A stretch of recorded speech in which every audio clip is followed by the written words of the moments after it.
Tough questions, tough answers, session three.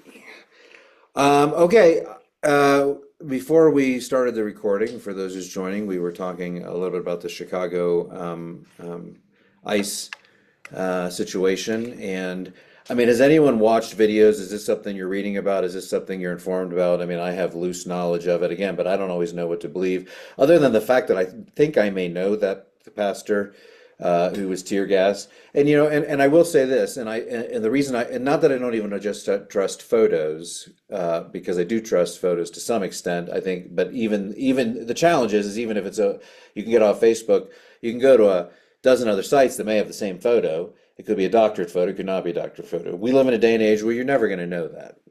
So there are, like faith, there's always some ounce of is this real?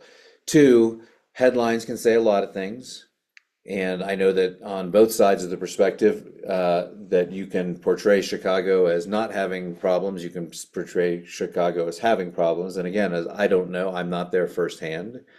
It reminds me just a little bit of the whole notion of the eyewitness account of who Jesus was. It's like, how do we believe that Jesus was the Son and Lord, was the Savior of the universe and the Son of God? Well, that the reason we are Christians today is because we trust in the eyewitness account of those who journeyed with him and those who came directly after him.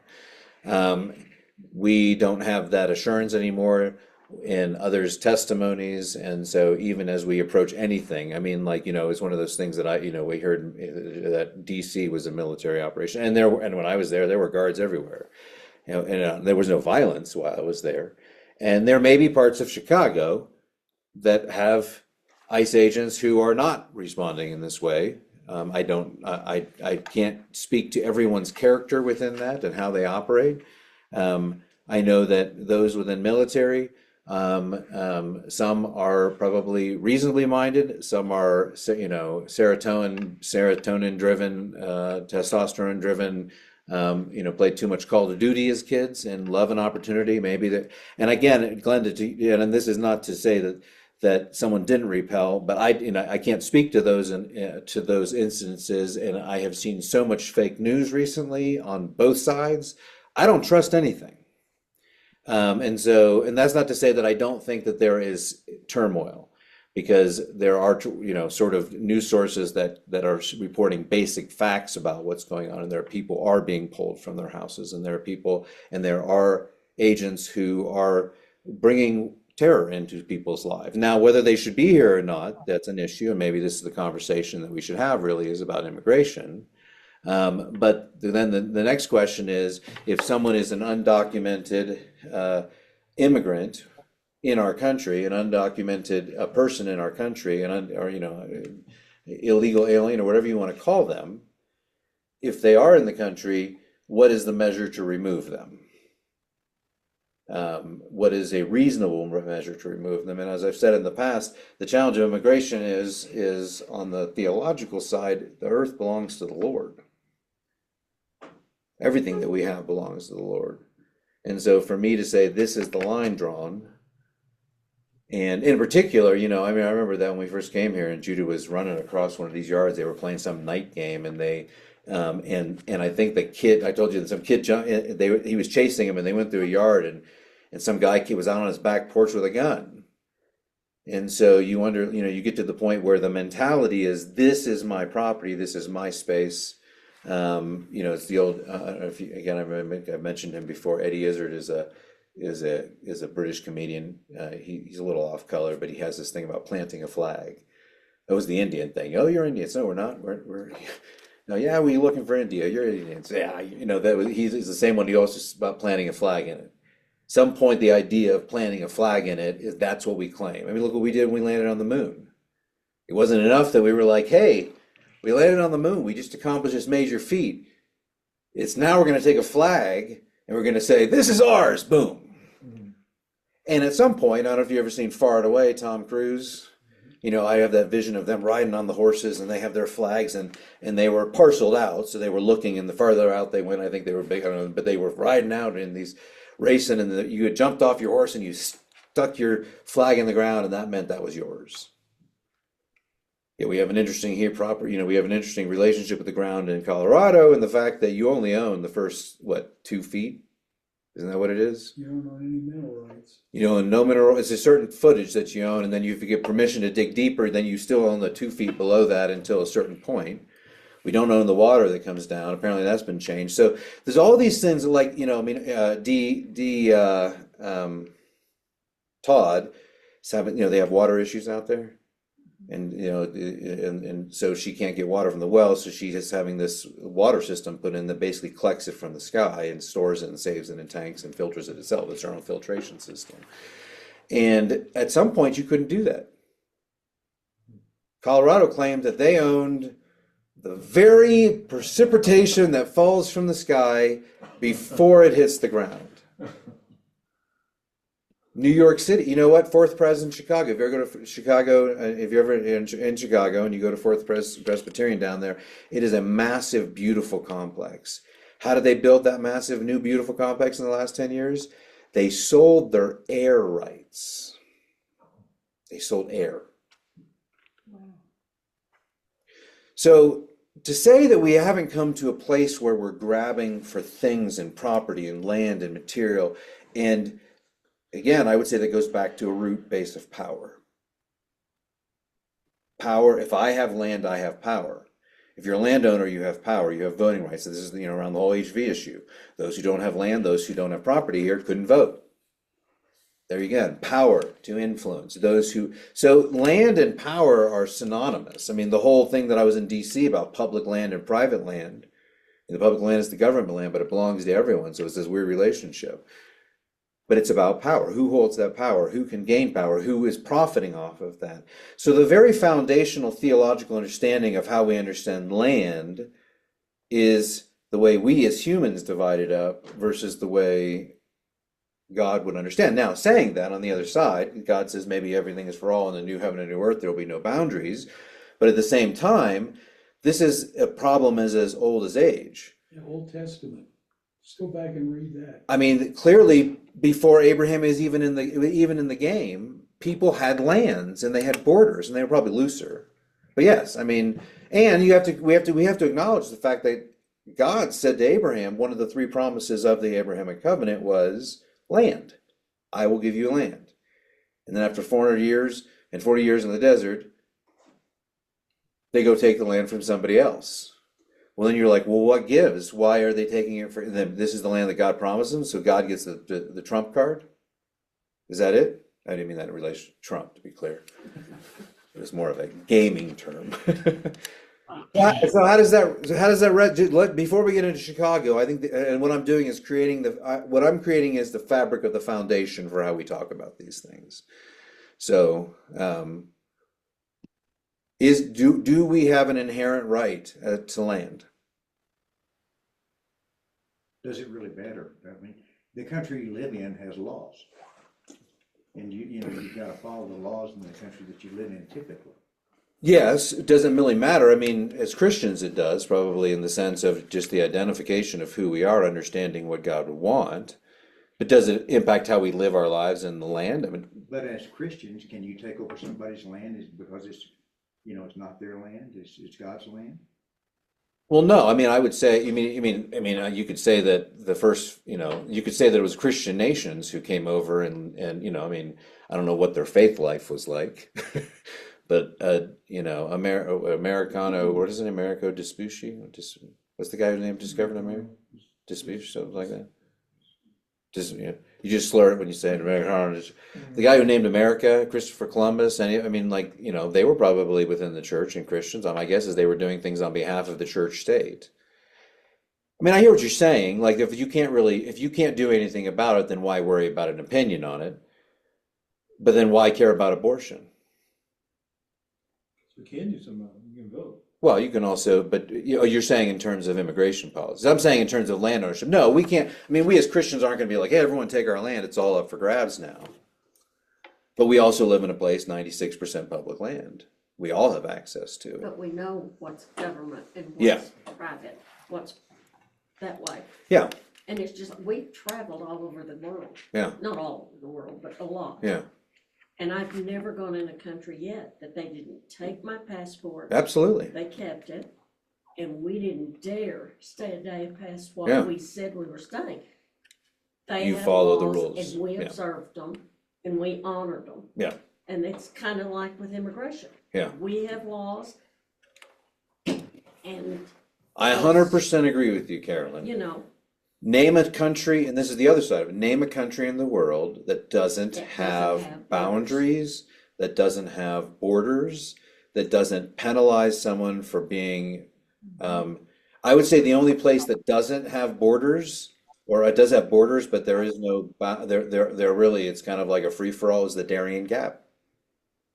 Or many of the 7,000 islands in the Philippines or unknown islands. There's lots of places there where there are indigenous groups.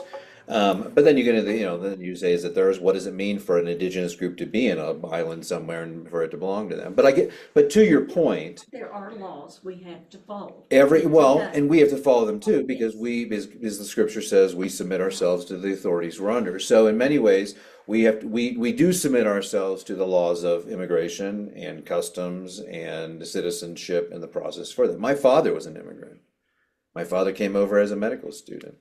And many immigrants, just like, there are many immigrants who come over, both illegally and legally, but there's a legal process and an illegal process, or an undocumented. It is illegal because there's a legal process, and they shouldn't be here in the sense Jason, of government. Yeah.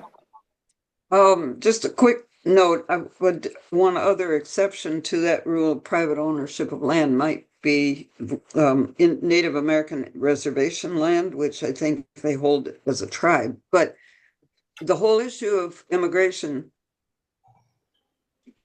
you're assuming that the people being arrested by ICE are illegal aliens, but that's No, not necessarily the case. It's getting to be, it's often the color of your skin. No, I If they, agree with you. We're not there yet, though, if, Glenda, because I think you're right. Because the issue is, but that's a different issue. But in order to understand the issue around how we respond faithfully, you have to ask yourself the questions about what does it mean for land, what does it mean for immigration, and to recognize that even though we may have an ideal that says, I would love it to be a free-for-all and we all share in a happy place, that's not the reality. And the reality is we live in a state that has government, and that government is going to enforce those immigration laws differently through each administration. That is the nature of the government we live in. Now, to jump, can we all agree? Does that sound reasonable approach? And we as Christians are also supposed to say we live in the boundaries of our land and we accept those laws. We don't have to like them, but we do have to accept them and abide by them. Now, that does not to say that there aren't undocumented folks here. It doesn't mean, and it doesn't also mean that they're not. Just because they're undocumented, let's also, let's dispel the idea of stereotyping anyone undocumented as one thing. Mhm. Because I think that that's hugely important, because there are lots of undocumented people who are some of the hardest working people that we can possibly imagine. And I think that those in particular near the border and the southern border, I think that's the challenge. There are those who want stronger immigration laws, but also want to pay less for the constructions of their homes and are willing to pay undocumented immigrants with the knowledge that they are skirting the system for the sake of their own gain. And I think there's no other way to really conceptualize that, and that's just sin. Again, the sense of it's self-preservation, because chances are the people who have the money to pay for that aren't trying to skimp it by. They probably have that extra money, but they got money and they're trying to save money. So again, so what I don't want to do, and I think that that's been some of the challenge in some of the political rhetoric around the issue of immigration is. We do have an administration. The current administration has a record of portraying, undocumented immigrants as being rapists, and that's not to say that he's saying those are the only. But when you lead with those, it does shape the narrative of if someone's illegal, they're also bad. And so, can we agree that not everyone who comes into the country illegally is bad?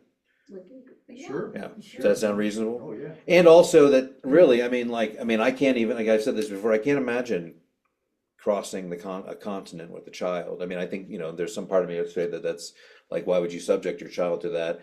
But I also am not a place where I think the environment is so bad that I would even, I don't really like to camp out more than for a night or two because it gets a little rough up there, I can't imagine taking a journey with a child with nothing more than the desire to have And with freedom. not knowing what the future is going to be for Not that knowing. child. Yeah, but just hoping that whatever's on the other side of it is better than what you're facing. It's kind of like escaping what I would imagine some version of a living hell, Yes. where every day you live in fear and anxiety and you don't if your existence is threatened every day to the point that you just have to run off into a jungle and head north. I mean, what is our response to that? We're just happy we don't have to do it. That's the actual response. Yes, That's spot on, Lynn. Thank you for being honest and vulnerable. I'm glad that's not me. Me too. Or can we, But you're still assuming that these people that ICE is going after are illegal. We're not there yet. And that- We're getting there. We're getting there. Okay, We're getting there. but okay. Building a foundation. she's assuming that they are legal. Yeah. And they can't tell till they get in there and they process. No. Well, let's come to that because I think there is something to say that I think there is, and I do think there's a Christian. Well, we'll come to that. But the notion is, and what I'm trying to convey is that just because someone is illegally in our country doesn't mean that they're a bad person, No. an immoral person, that they're committing, and yes, they may be committing technically a crime by being in the country. But again, that's where I think that the only, well, I don't want to say only, one of the primary responses, because we can't really empathize that, we can sympathize with that. I can't even imagine having, the fear of that. But I think there is a level of compassion that it says these are human beings who are trying to escape terror and they're willing to suffer the consequences of being here for that. Yeah. If I look at it from a height, like the 10,000-foot level, the immigrants have become political pawns. Yes. Well, whether they're letting in crooks, good people, bad people, you're basically pawns to accomplish political objectives on both sides. Yeah. Well, it's like Charlie Kirk. I think Charlie Kirk was turned into a pawn too. I mean, not that there wasn't genuine sentiment in mourning the loss of a life, but I think in large part they used, both. I actually think that that his own party used it more successfully than the Democratic Party in the sense of, I guess it's their fodder to use. I don't know how you really. Well, and if you look at how change comes about in a lot of different ways with the protests, go back and look in Portland with Antifa. They're masked. Yeah. You got a lot of protesters that are masked because they don't want their picture taken so they can commit mayhem, whatever. And they've got that way. And then when the police respond, you get an incident and involvement. It makes it very difficult for both sides. And I don't think either side, one acts and the other responds. And that's the way it's going to be as long as we've got political division. Well, and we can't deny the fact that we'll jump into Chicago, that Chicago, we're dealing with, again, immigration. People are illegally. Doesn't mean their reasons are here or that they're people who are bad. They may in many ways be, again, they could be illegally here, they could be working, under the table for cash, but they could be working every day, hard working and just trying to make it. So that does not mean that it's justified that they're here just because they're a good person in any more way that just because you're a good person you can get into heaven. There is still standards to that. But now we get to the question of so Chicago, beyond the fact that we can't really understand, or we can't really, beyond the shadow of doubt that exists over anything in media today, we understand that ICE, the Immigration Customs Enforcement, is in Chicago. We've seen pictures of them dragging people out, of spraying tear. We see the chaos. The thing that I think frightens me in seeing these pictures is, kind of to your point, Lynn, it's not our lives, so we can't imagine it. I'm not in Chicago. I'm not living through that. So for me, it seems almost fantastical because we see so many movies that present these extreme type cases that it's almost like you're watching a movie and you're reading these things and you're almost numb to the emotion of it, but it's not and it's never going to be in Lake City. But I think what it demonstrates is it's a portrait of civil war. It reminds me of the North and South in some ways, because you've got people so divided that neither can see the other side, or both have forgotten almost what's in the middle of the law. That I'd hate to be an ICE agent because he's having to enforce a law that I can't hear. sucks. Ken was saying that it's hard to tell, and that he would hate to be an ICE agent because it's hard to, it's many of them. Tough job. Many of them, yes. I mean, the assumption is too that every aggression you see from an ICE agent characterizes the entire agency, which is another take. Because just like the police force, there are corrupt ones and good ones. Just like judges, I'm sure there are corrupt ones and good ones, and pastors too. I'm sure there, and it reminds me of just in the moment of when I was in D.C. and I was talking to the kid from Mississippi and from I think Indiana, I don't know whether or Missouri, and they didn't want to be there, but their governors sent them. And you can say you can't be mad at the Texans, Glenda, because it's not the people in Texas. It's not those who just, it's not the residents of Texas. It's the governor of Texas. It's not even the National Guard of Texas. From what I understand, and from the D.C. National Guard presence, is they don't have a choice. They signed up for that. That's their duty. No, they don't. They have a choice. What's their choice? They have a choice. They'd have to disobey orders and be dishonorably it's discharged. Legal. It is in the military. You can refuse an unlawful order. That's the debate. But if the order, and Jim, back this up, I don't know what the unlawful order is. Now, I'm not saying the manner in which they're doing it, but detaining illegal immigrants and exporting them, in theory, within the boundaries of our government, is a law and a mandate that can be enforced. The National Guard is not to be used as a police force. Well, that aside, I'm talking about, I went back to the ICE agents. I mean, regardless, I think anyone in a military capacity, anyone in those governmental capacities, you're right, has a choice. They can quit their jobs. They probably shouldn't have got into it at the beginning. But they're also not people who are, people who have accepted the role to take orders are not there to make moral decisions. They're there to take orders. This is why I would never be in the military. The military teaches that you don't have to obey an unlawful order. Yes, but okay, so why is it unlawful? Because it's morally wrong. Why is it morally wrong? Well, first of all, that's a false. You can't make that jump, Jim. Just because it's morally wrong to you for what they're doing. So you're saying it's a personal decision. Well, first decide why is it unlawful, though? Well, then we're getting into the law, and the law that you're making. Well, one of the things that's unlawful is that there are Border Patrol agents, and the law says the Border Patrol is supposed to operate within 100 miles of the border. And Chicago is not within 100 miles of either border. It borders a lake. Well, now they're trying to say that, but that's not a national border. Lake Michigan isn't a national border. That would be Canada or Mexico. I can't speak to the legal part, but Jim was saying it's unlawful. So there has to be, there's a law, and I can't think of the name of the law that the president is trying to use, that Adams used, and I can't think of it, but I will look it up and get it to you. Oh yeah, I mean, again, I can only comment on what I understand, but I'm not saying the way that the ICE agents are carrying out their job is immoral and wrong, and if what we're seeing on media is indicative of how they're doing that's where, and that's, I think, the large part, which is what gives us a sense of like, is this fantastical? Is it real? Seems over the top.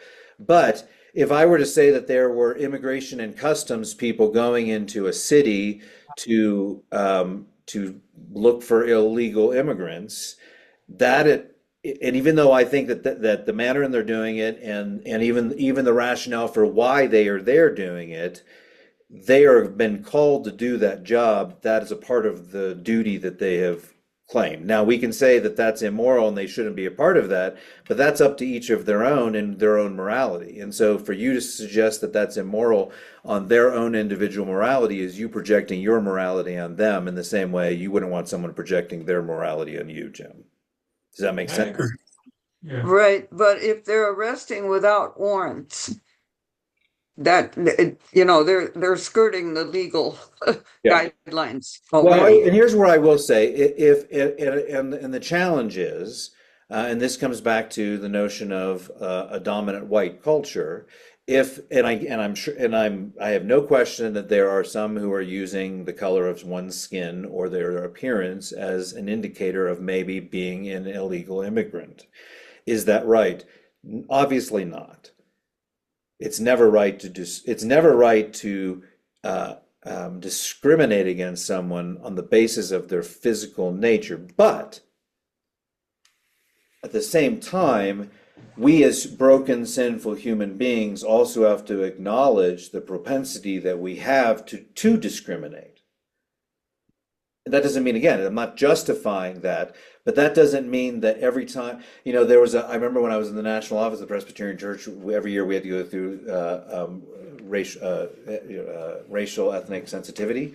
And there was one year we had to take this test where they flash these things before your eyes, and you have to hit buttons to sort of, and I don't remember what it was, but it demonstrates whether you have a racial bias by the fact that they put all these images up, and some of them are black people, and some of them are white people, and some of them, and how you respond to this is supposed to. But all that's to say is, I remember thinking to myself, well, yes, we've all been raised in a culture of racial bias. Like to deny that we have racial bias embedded in us is ludicrous. That doesn't mean, and I'm not talking about black people and white people, it could be across the board. Everyone has racial and ethnic and cultural and sex biases that are embedded into who they are as a part of their upbringing, as a part of their moral formation, their ethical formation. It's undeniable. We all have it. Now, as Christians, we're called to step above that racial bias. We're called to, again, in the notion of that resident alien, we're called to say, for me, I think that my basis for why we should be fighting against racism or sexism or xenophobia or any ism that marginalizes or places a value judgment on someone else. I think that's the challenge we have, is oftentimes we are not able to state differences between sexes or ethnicities or cultures in matter-of-fact ways without assigning value and or perceiving someone's assignment of value. Does that make sense? So if I to say that I look at a black person and I have discriminatory feelings. So on one side, my first point is where we could have, you walk down the street and you see someone and you see someone of another ethnicity that you have been conditioned in your cultural bias to think that they are a threat. And so you grab your purse, you check your wallet, you make sure your car window is up. If you see someone walking down, you lock your doors. Is that a racist action? I would argue it is a racially responsive action, but to assign it as racist does not take into account the racial bias of one's upbringing, which again, you could say, well, it's not really about the black person, it's about just the feeling of threat. But that feeling of threat is embedded in your mind because culturally we have portrayed black people as being criminals, as being more prone to being involved in crime at a higher rate in prison and as a threat. There's nothing those are facts. Again, I'm not placing value on those facts. I'm not saying, but those are things that we have, that is remarkably easy to trace through media, through movies, through literature. How we respond in that moment, do I lock my door if I see someone coming down the street? I mean, I would say if I saw 3 white dudes walking down the street, I would probably feel the same way if it was 3 black dudes.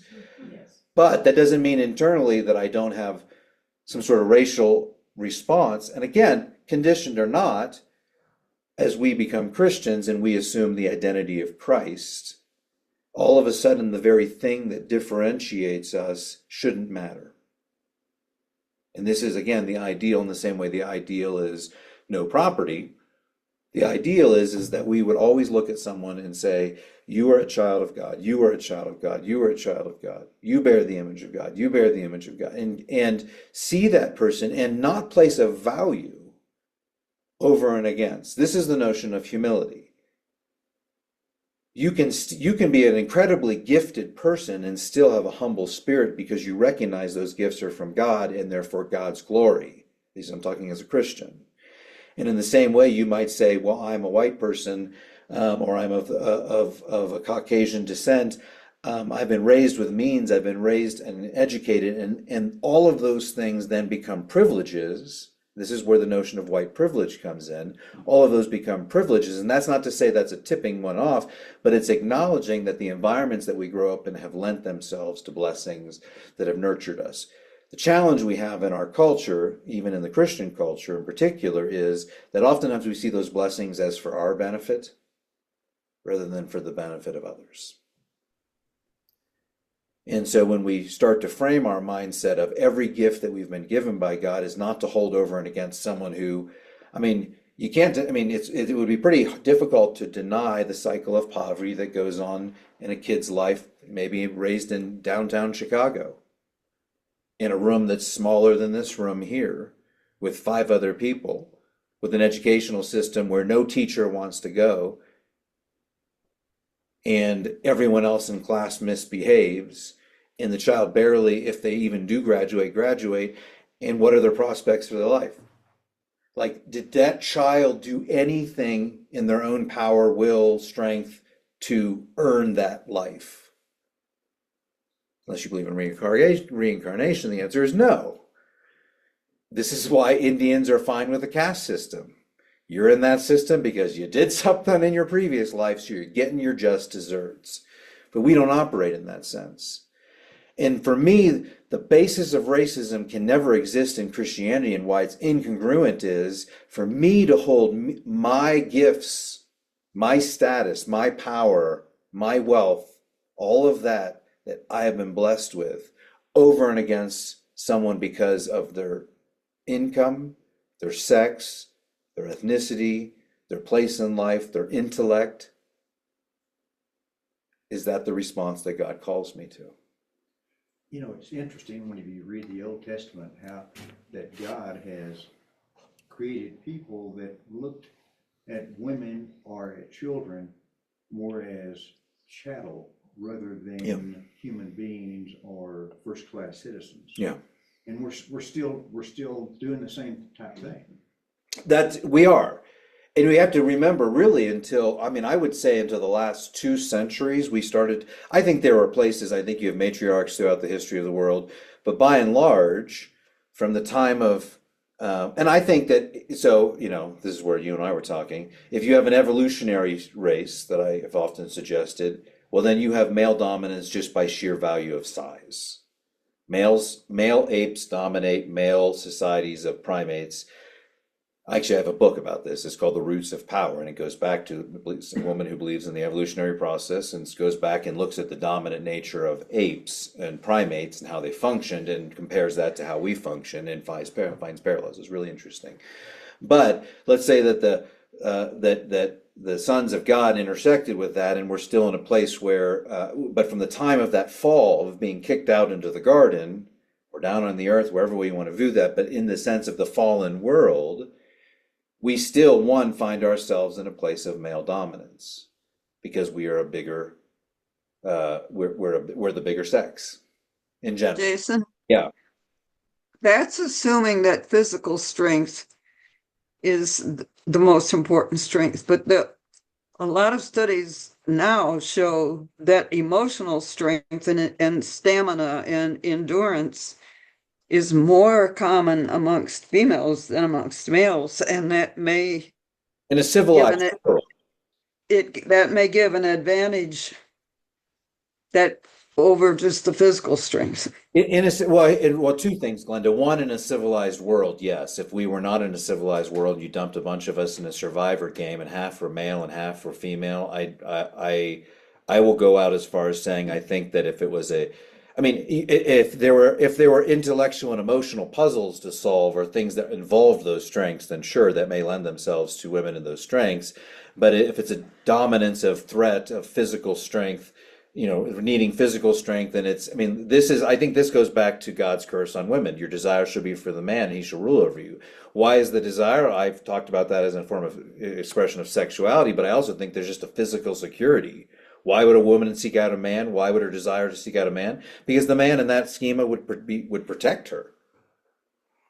And more men would protect more women, and this is why this is the whole notion of human civilizations. Why did we why did we eventually develop cities around rivers? Because there was protection and there was resources, and you could survive and you could grow. It was actually the ending of the Nomadian period that allowed civilization to actually grow. Because if you're moving, you're constantly on the go. It's just not quite as a conducive environment to having children. But all that's to say is that notion of, from the time we were kicked out into the garden and males dominated females, we as Christians understand when the Spirit came that curse was reversed. And this is the part that I think that, and probably I'm sort of conceptualized this even in the last, probably even more fleshed out in my time here. I've always taught that reversed things, but as I've really dug into some of these things over the past 5 years, that really is a call that we don't hear at the church at large. We have been restored the image, God and the Holy Spirit restored the image of God in us, and that restoration of the Spirit indwelling in us is what reverses the curse that happened in the fall. And we're prospering. 2,000 years later, we're prospering from it. I mean, look at what has happened in 2,000 years versus millions of years of potential human civilization, or even 6,000 years, however you want to conceptualize it. The last 2 years, and in particular the last 100 years, and particularly the last 20. How many of you had a cell phone 20 years ago? I mean, the world that has been opened to us. All that is to say is to discriminate against another for any reason in a post-Pentecost, post-Holy Spirit indwelling in us, it's kind of like what was in this passage on Sunday, to cause a little one to fall, to cause a marginalized one. Little is not just little, marginalized, little demean your stature. And it's not just about physical stature, it's about little in the sense of those who have less, those who are vulnerable, those who are marginalized, those who don't. And honestly, this is where I would put, from a theological perspective, we're having this conversation, we have technology, where none of us are struggling for money. We are in a wealthy, privileged class of the world. We know this. We don't think about it. We don't want to think about the African child or the South American child that doesn't know where their next meal from, or the child in Asia or wherever country you want to put them in. We don't want to think about that because it makes us feel guilty. But the reality is we have to acknowledge that we have wealth beyond our means. And for us to say, look at these who have less, they've broken into our country, they might be committing crimes, that in some way, and this is where I think you're getting to, Glenda, all of that argument that we've slowly picked apart, that doesn't hold up to say that anyone deserves, even if they're illegally, someone busting your door down and tearing you out of your bed in the middle of the night. That's terror. I can't think of it any other way. If anyone walked into on Facebook, I don't know if you were on Facebook, there were some two guys who came up to someone's camera with a flashlight. Did you see this? In town, like the last couple of days. Yeah. And I don't know if they were trying to rob the place, but they were like, oh, there's a nice camera. And they left. And so the suspicion is they were maybe casing a point or looking at the front door. They saw a camera and they left. But it was like, oh man, we have a dog in the yard, so I'm not overly concerned. But at the same time, I thought to myself, what would I do? Like if someone walked into my house, the terror, and for me, that's all, like at that point when something that a government does that places someone in terror, that's when we ought to say this. again, we're not justifying the right for an ICE agent to go into a city. We're not saying that it's wrong for an ICE agent to go into a city and to execute orders to remove undocumented immigrants or illegal aliens here. That's part of our system. But the manner in which that is done is where we ought to find resonance with this current discussion. Like, it would break our hearts in the sense of saying, that's not right. Could you imagine if that was your child? And there's probably nothing that any of us can do individually about it except for praying. No, you're right, unless you're there. And even if you're there and there's a Presbyterian, like if that was me and I was there, and what if I was there? What if I was there? And this to your I think getting to what you're saying, Glenda, about the pastor is, I have been at protests where I haven't agreed with things. And I have been on the front. I mean, in Louisville, I don't remember what it was. There were so many of them, but I remember being behind this banner with other clergy in Louisville, and it was a clergy march against something. But I remember thinking that day, as I said to Shannon, I don't know what's going to happen. I'm going to be peaceful. I'm going to be respectful. I'm going to walk in silence. I'm going to take my American right to protest something. And that doesn't mean that just because someone else over here may cause an act of violence who's a protester, which triggers the whole thing, and that's the challenge, and then it sets adrenaline high and everyone starts going. And so, I think the challenge that we have is, one, we're not there, so we don't know exactly what's happening. Two, we're not able to see both sides of it. So the question ultimately becomes then, what is our response? Jason, Yeah. I'd just like to express the fact that we have a stereotype of what we consider illegal aliens who somehow violated our borders. A lot of them are asylum seekers who are coming, wanting asylum hearings because they're escaping from violence in their own country. And so they should have a legal process to seek asylum.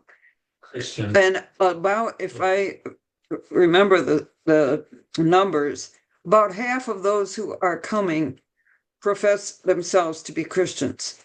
There are Christian brothers and sisters, and we treat them like scum. Well, I hear you in that, but I also think just because someone says I think we should treat. I don't think the Christian should be a distinguisher for how we treat anyone. So I don't want to put that on the table because that says if we know they're Christians, we should treat them better, or we should be more concerned. Right. But I think we should then at least give them the benefit of the doubt that they're not criminals. Well, no, and again, that's above my pay grade in the sense of I'm not making that determination, and I think we can hold the perspective that we would hope that our government would give a compassionate response to those who seek asylum, and there is a process for those who claim political asylum, and there are those who may claim it. I mean, this is the challenge that we run in anything. It's the challenge we run about our welfare system in the U.S. Some actually need it, some abuse it. There are both in that category. There are some who are seeking political asylum. There are some who are probably saying they are because that's a great way to do it, and maybe they're saying they're Christians. In other words, I'm not doubting all of that, to be clear. What I'm saying is there's no way for us those are determinations.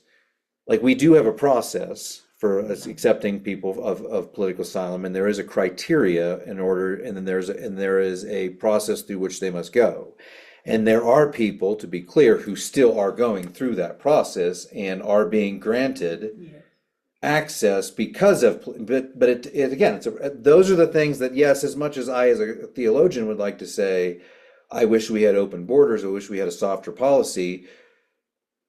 The challenge I have, regardless of what side of the spectrum you're on, is because both have an ideology of what they want the nation to be, and don't take into consideration the context in which we actually live. No ideology will ever be realized. I've said it before. Socialism and communism at its core are actually not bad political schemas. And you might be thinking, oh, you're absurd. Who's this commie now teaching us? But if you've ever read Marx's earliest writings, it's practically gospel. I mean, really. Like now, later, and I will say, we all change in our developmental thinking. He was from a bourgeoisie environment. He was a privileged environment. He had the luxury of all sorts of things. He was writing without, and there are lots of things I don't agree with Marx. But I'm not gonna, and I won't say I had a fascination with Marx, but a little bit. I started reading a lot about Marx. In his Paris lectures, I think I don't know, I don't even remember what year it was, but in his Paris lectures, it sounded like it could have been Christ. It could have been an apostle writing about wanting to connect, wanting to have people. It was an ideal to say people need to be connected to their labor, and the goal of a socialist government was that everyone flourishes. Now, the problem with any ideology, whether it be capitalism, democracy, communism, socialism, is that you put it in the hands of sinful people and they corrupt it. You know, this is one of the things, again, I love about the Presbyterian Church. I am not in charge of this church.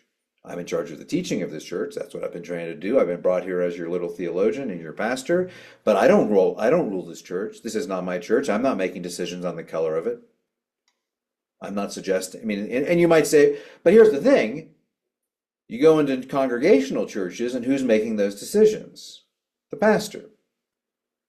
In the Assemblies of God, the pastor made the decision. In more churches, and I mean, wherever you go, pastors, and you know what, you might say, well, there's going to be a vote down the road somewhere.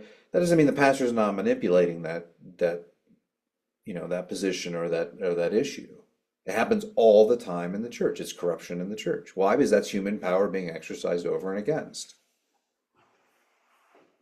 So all that's to say is, I think it's okay, and I wish I could say to the more traditional or conservative side of the spectrum, I think I would say it is okay to find, and I think sometimes again the tribalism of where we find ourselves politically often triggers our responses or meters our responses because it needs to be in keeping within a certain framework of the political agenda. So in other words, sometimes as Republicans we say I don't want to be you know, outraged by what I'm seeing in this because it feels like this is what the government's supposed to be doing. I think again, our first calling is as Christians. If we see someone being terrorized, our first response should always be compassion. Because we identify with the plight of the human condition, to see another person in terror, to have a child pulled out of, I mean, have their parent pull them out of their bed at night is a terrorizing thing. To have some stranger in gear in any situation pull you out of your home or pull you off the street or take you in a violent or forceful way. And that's not to say that there isn't right to remove that person from the public sphere, but to do it in such a way that robs them of some sense of human dignity, that makes them feel less than, that makes them feel like they may die. I mean, I only see Christ standing on a hill crying with compassion because of the brokenness that he both propagates the action against someone and that fear that exists, because Christ is saying, I've come to give you life. I don't want you to feel the fear of death. I don't want you to feel the fear of oppression of another. I want you to feel freedom. Now, on the liberal side of that, I would say there's a sense of anything that Trump does is automatically demonized. And that's not to say that Trump isn't our president and Trump has the right to enforce some of these laws. And I know that, and I 100% think he's pushing the boundaries of a lot of things. When he's saying that we should rename the Gulf to the Gulf of America, I was like, okay, now we've reached a new point of absurdity. But and I'm not defending the idea that we shouldn't, that the government has the right to go into a space and to pull illegal immigrants or citizens, I mean, or illegal illegal citizens or whatever, undocumented citizens or undocumented residents here. But they're not, you know, and again, this goes to your point, Glenda, there are people who are citizens, who are here legally, and time again, and again, I don't know how much of these you see them repeated over, that I'm sure there are lots of people. And this is where our response should be compassion and frustration. And it's okay to be angry about that, regardless of what side of the spectrum we're on. We should be angered by someone who is having an injustice brought upon them. You know, I think of my father, who did everything legally, went through the whole process. If he was still alive and someone broke into our house and just because he was Filipino took him out, how outraged I would be. How dare you? My father's contributing. And I try to justify why you shouldn't. But the bottom line is that is sin. Discrimination, aggression, overpowering, marginalization. And as I said before, anywhere where there is earthly power that is held over and against another person in that way, the Holy Spirit is not there. Not to say the Holy Spirit isn't generally there, but the Holy Spirit is not guiding that situation. It's a challenging situation, and it deals with immigration, it deals with racism, it deals with, what does it mean to have human dignity? And then the truth is, regardless, did our first founding fathers come here in some legal fashion? We don't want to talk about, we just had Columbus Day, Indigenous Persons Day. We often don't want to talk about the fact that, now, it was normal. I'm not saying it wasn't normal. I'm not saying it wasn't reasonable for that time, and I'm not saying and the reason has changed. But to enter into a land and decimate a people so that you can take their property is everything against what the Ten Commandments stands for. Like, you couldn't have more of a greater violation. Those last 6 commandments are about respecting others. And it's not even talking about land. It's talking about property in the sense of adultery. It's talking about things of stealing, talking about possessions, but I think the spirit of it is the same. So, Glenda and Jim, I know this is a sensitive issue for you, and I want to give you space as you're processing it. Is there anything else you want to add? Well, just prayers for the people of Chicago, because it's a very strange feeling to have 500 military people now added to the agents already here, armed. Those agents were masked, patrolling on your streets. It feels like we're in a foreign country. It's a very strange, alarming experience, really. I think go on. It may spread to other cities. Portland's on the line, and it isn't about immigration. It's political. It's political retribution, and immigration is just the excuse, but it goes way beyond that. No, and I would say that's true. I think even the presence of do we need National Guard in all these cities? I can't speak to it exactly, but I would venture to say that those within the city, I would venture to say the police chief of Chicago isn't thrilled to have ICE agents and National Guard there because it's usurping their power and usurping their responsibility. It's suggesting that they didn't do a good job, and the same thing is true for DC. And so I can't, I would 100% say that not that there's not potentially a need for extra help in some of these cities, but the move to put presence in does feel to me, and again, this is Jason speaking, feels like a little bit of a political stretch. It's asserting power. What does it say to put National Guard into the city?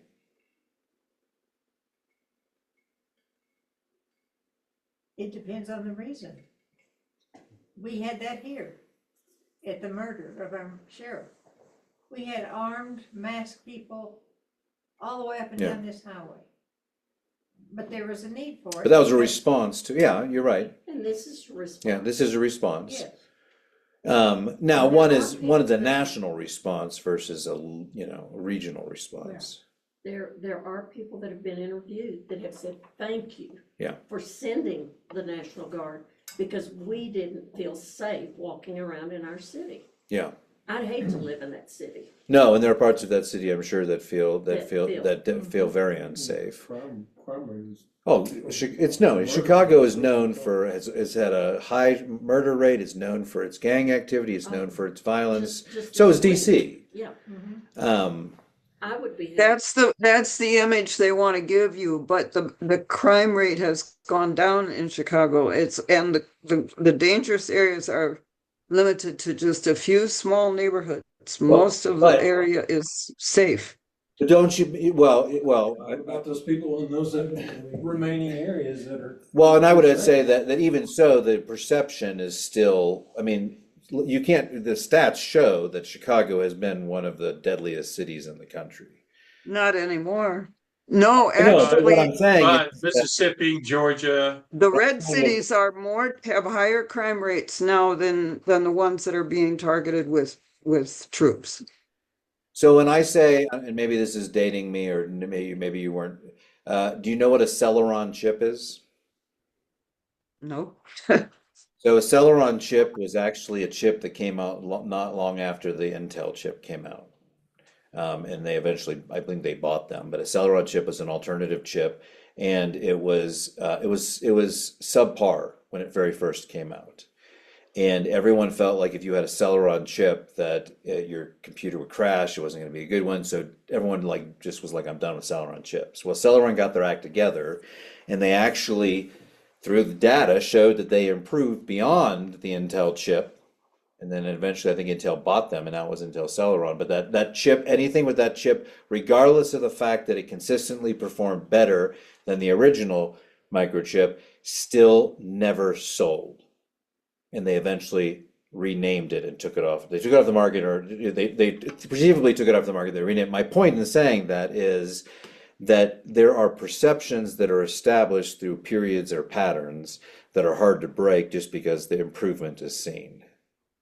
And I would say that even though you're saying that, Glenda, most people probably do not think of LA, Chicago, New York, DC as being safe places, even if they've improved their their murder rate. The perception is still it is not. Cities. I mean, I'm just saying that's human nature As compared to Lake City. as opposed to Lake City, or just or a suburb. I mean, my point in that is it may very well have improved, and I'm not denying. I think it is a political stunt.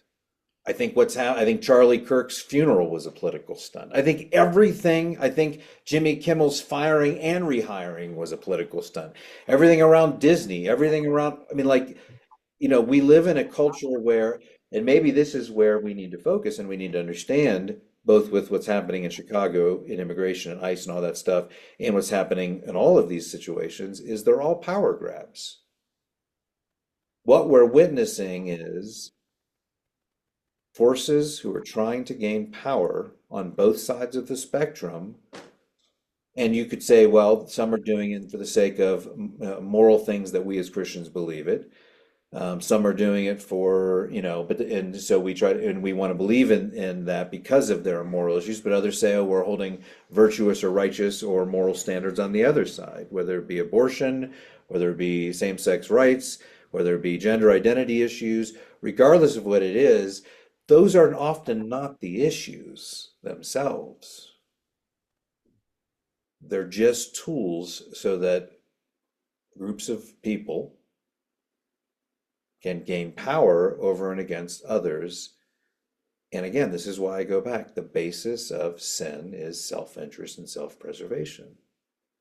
I was thinking about this today, and not to draw back to our sin course, but the idea that we are constantly. I was talking to someone about this, and they said, well, then how is about picking up trash and that sort of thing? They're like, well, how is not everything sin then? Every existence, the way we live ourselves. And I said, I think that's the point. The point is, there's nothing that we can do to escape the condition of sin on our own. That's what I was talking about. The Sermon on the Mount the other night. Yeah. When we were talking. Say that, yeah. Speak to that. Yeah.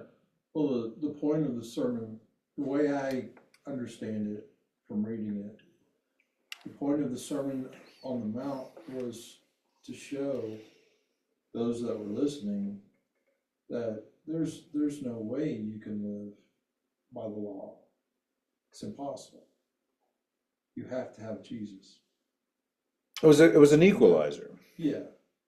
And You're all crappy. And even with Jesus, you're still a sinner. Yeah. yeah. But and this is where I think that we fail. the very notion of saying, if you say, well, I don't like saying that self-preservation or self-interest is sin because it's not, doesn't qualify it as enough, or it doesn't. The reason our response is because we want levels. Because we want to be able to say, we're not doing these sins and we are doing these sins. And what is at the root of that move? Self-justification. We're proving to ourselves, we're justifying before our conception of God that we are okay, that we're not bad people because I'm not doing these things.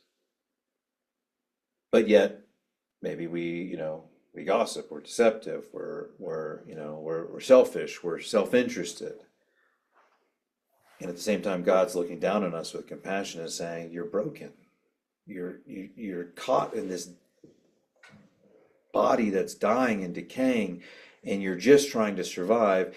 And the beauty of God's grace is that God has compassion for us and says, oh, it's kind of like we're all watching a bunch of little puppies run around and they're doing stupid things, and you're like, oh, they're so cute, and you just, love them, and they're pooping everywhere, but you still love them anyways.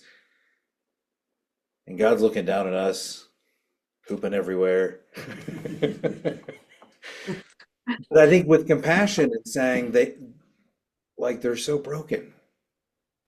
And none of them are worth salvation, which is the very notion of grace, receiving that which we in no way, shape, or form deserve. The goal of a doctrine of sin is not to make us feel bad about ourselves. The goal of a doctrine of sin is to not make us feel better than another, so that then we can understand God's grace given to all. And so in the Chicago response, I would say, grace, may the grace abound. May our prayers be not just for our brothers and sisters who are there trapped in this situation, but for anyone who has terror brought into their lives.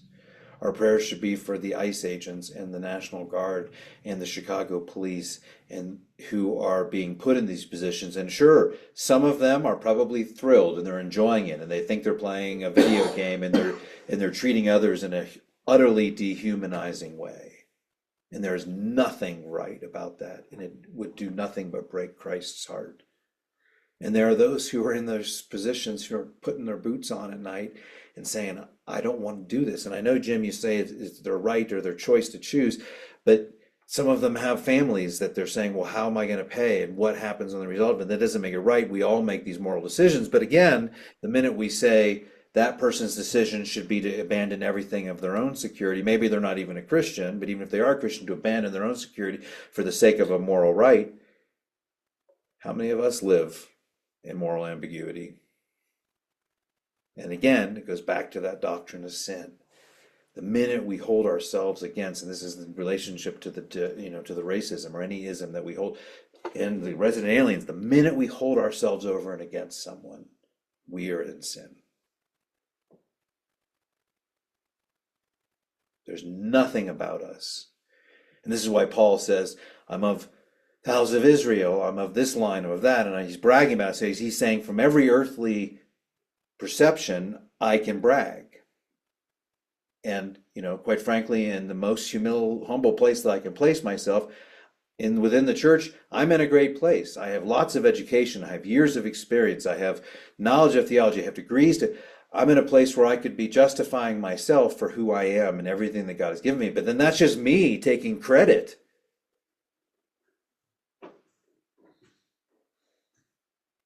for what God has given me. And that means then I've stepped into a place of pride.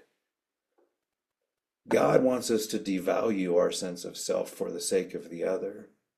And so our response should be for compassion for the military and the ICE and the National Guard, compassion for those who are being, in prayers that God's will would be done.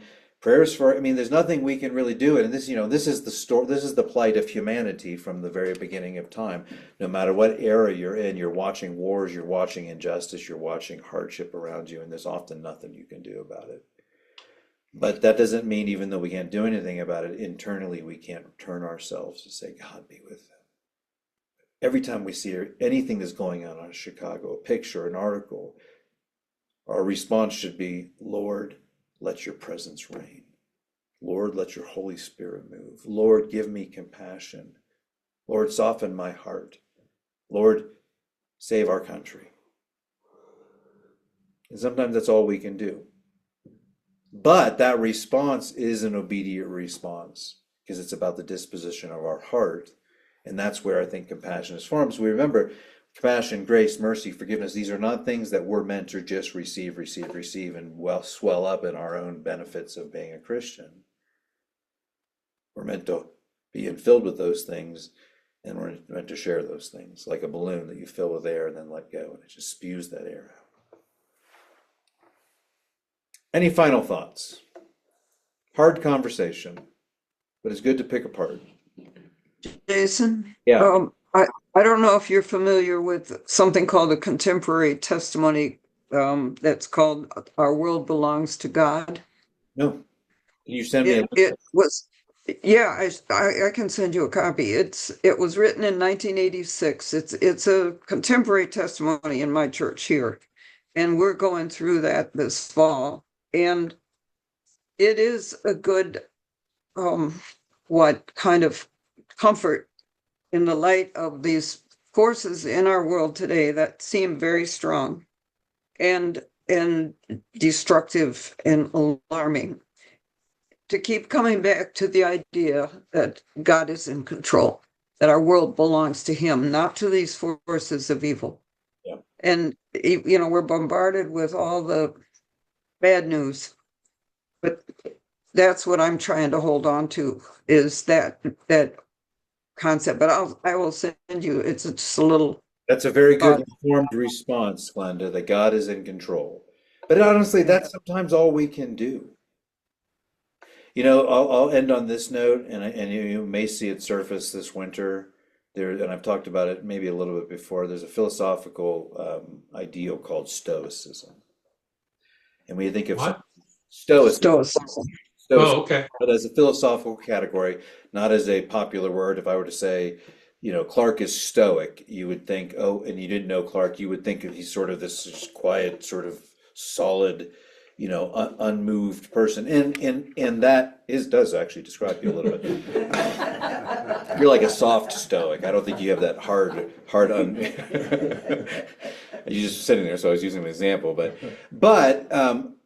but Stoicism actually has almost an Ecclesiastes. I'm not going to allow the vapid, ephemeral, temporal nature of what is existing around me to influence me. It's almost like the Stoicism is rising above in this 50,000-foot perspective, the forest view. But in many ways, I think that's what we're called to, keep that forest view of the whole story of salvation and the cosmology of the world, to say, again, the reason, like I preached this summer, the reason we can have joy in the midst of like what we see on the news and what we see on the internet, what we see in our world, is because we say we serve a God who is above all that. And the joy that I have doesn't come from the circumstances that I'm surrounded by, but the internal knowledge and assurance that God is with us and dwelling with us, and that the infallible nature of the scripture, the testimony that Christ will return for us, is where my faith resides. And so I don't have to be affected by these things. I don't have to speak out against them in a way that might be harmful or helpful. I can sit in some sort of Christian stoicism and say, my God is over all of this. And so that's a great Reformed response. And a great way to end. We'll do this next. Yeah. What's that? What'd you say? No, I have a question that has nothing to do with this topic. Do you have final numbers on the Hikers Center? 131 was the count, but there have been more who signed it, and that is all based on the fact that someone who was a host did the counting. I never went back and checked myself. You said 130. Oh, sorry, 1,031. 1,031. Oh, yeah. Yeah, 1,031. Okay, and do we have the numbers of states and countries? I'm just curious because Not of countries yet, because they're all the pins are in there, and we have to take that from the actual guest book. But states, we have all but North and South Dakota. Whatever disease, whatever non-hiking disease North Dakota had last year that spread south. So, all right. that's great. Any topics for next week? Okay, you still like this? Yeah. I'm sorry, I No. put a downer on it. No, Glenda, it's great. We need both sides. You know what? We're all